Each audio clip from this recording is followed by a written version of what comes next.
It starts with the silence. No signal, no road, no backup plan. Your phone dies at 3% after one last failed call. You stare at the screen like it personally chose this moment to give up on you. It didn't. You just never expected to need it this badly. Level 1. The unprepared. You check your bag again like something new might magically appear. Half a bottle of water, no food, no map. You laugh once. Short. Dry. That's all you get. You tell yourself help is coming. That thought sits comfortably in your mind, like a lie you've practiced your whole life. At this level, survival is mostly bad decisions made quickly and confidently.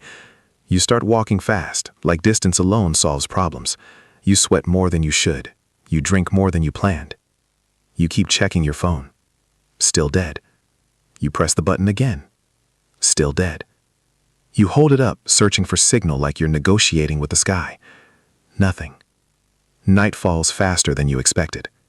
The temperature drops. The sounds change. Everything feels louder in the dark. Every branch snap feels directed at you. Every movement feels intentional.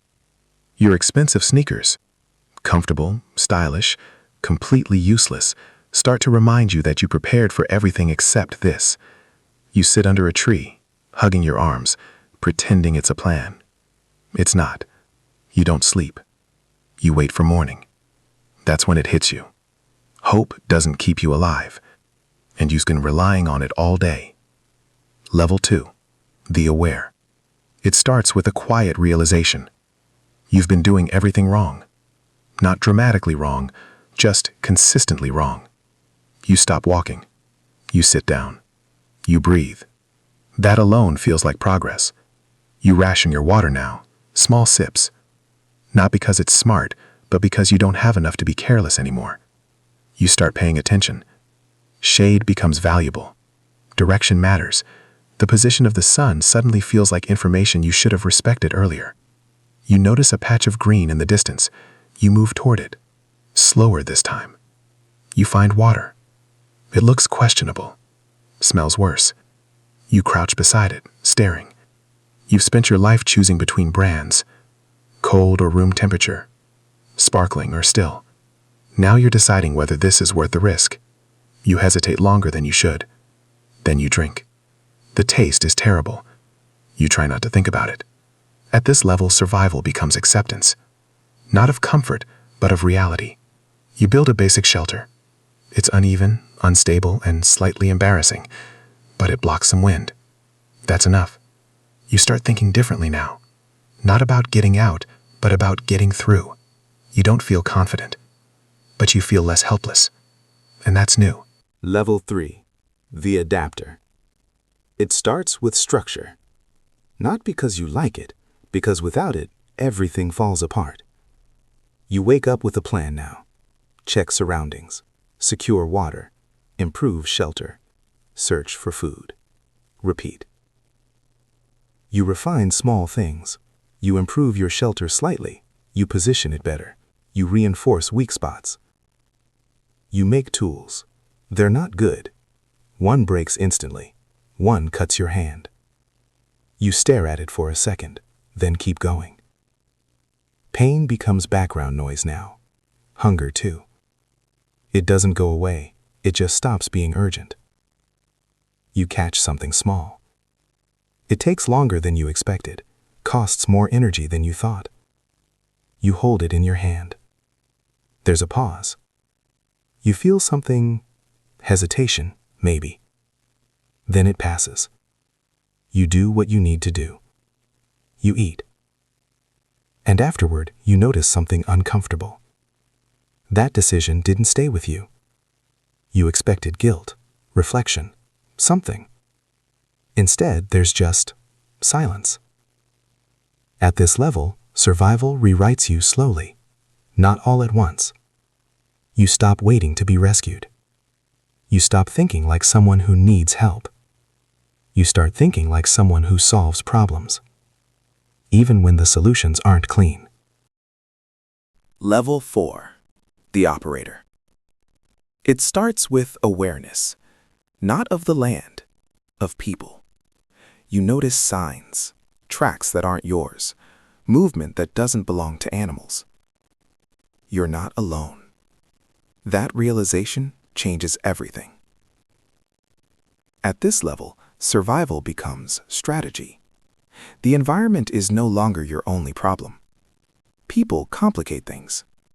Some are cautious, some are desperate, a few are dangerous. You don't assume anything. You observe first, always. You see someone before they see you. You watch how they move, how they react to small things. You approach carefully. You trade once, a portion of food for information. It's the best trade you've made.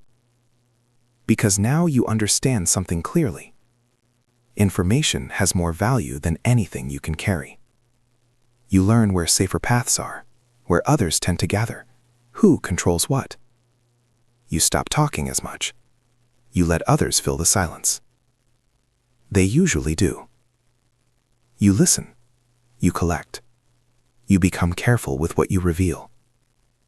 At this level, survival is no longer just physical. It's psychological.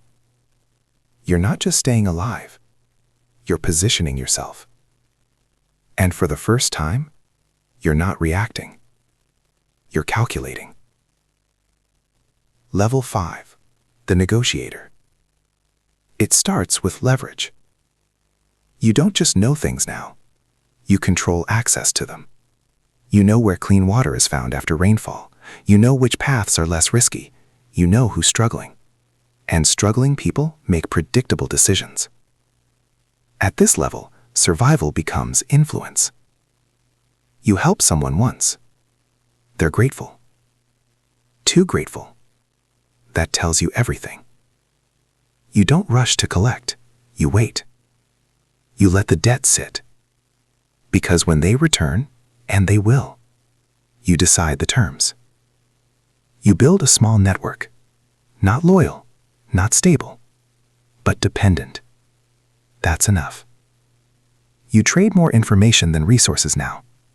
It costs you nothing and gives you control. You start deciding who gets access to what. You justify it easily. If you don't take that position, someone else will. And they won't hesitate. You notice a shift. You're no longer focused on surviving the environment. You're focused on navigating people.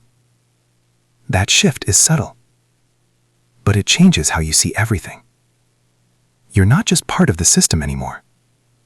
You're shaping it. Level 6. The authority. It starts with expectation. People don't ask what to do. They look at you and wait. You've built something stable enough to rely on. Roles are clear. Rules exist. Water distribution happens through you. Movement is coordinated. Conflicts come to you. At this level, survival becomes leadership. Which sounds important until you realize it just means responsibility without rest. If something fails, it leads back to you. Someone questions your decision. Quietly. Not in front of you. You hear about it anyway. You act. Not aggressively. Not emotionally. Just decisively. Because doubt spreads faster than anything else. You explain less now. You enforce more.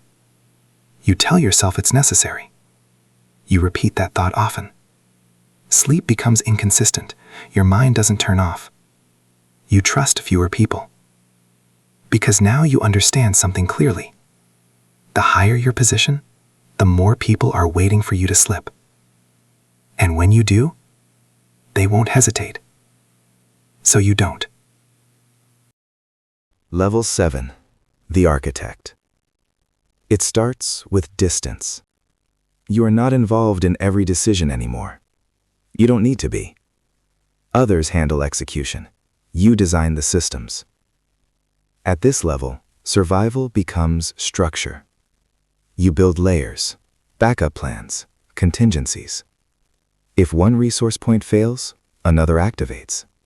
If one group collapses, another absorbs it. You think ahead now. Days, weeks, sometimes longer. You stop relying on individuals. You rely on systems. Because systems don't panic. People do. Your circle becomes smaller. Then smaller again. You don't call it isolation. You call it efficiency. You notice something else. You're no longer experiencing survival directly.